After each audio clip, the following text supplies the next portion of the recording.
summer.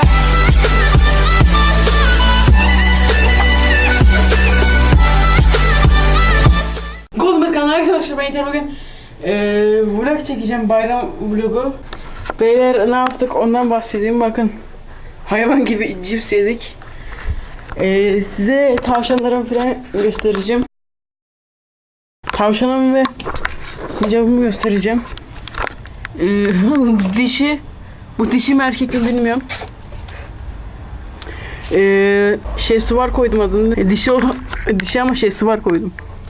Ne garip, değil mi? Bu da Feramuz.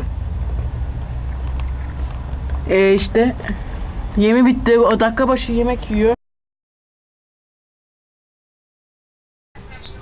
Bir şey gözükmüyor. Neyse, boş verin. Dur. Durun.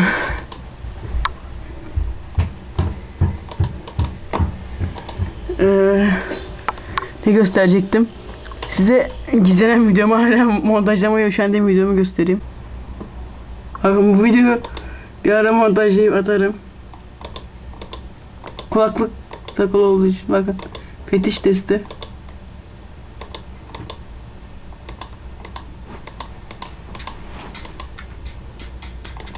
Evde fetiş testi diye atarım.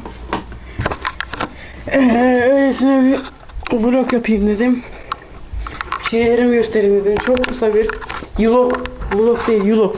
Ve neyse, bu vlogun sonuna gelelim. İlk vlog böyle kısa oldu ama neyse. İleriki zamanlarda uzun vloglar falan atarım. Neyse, şimdilik görüşürüz.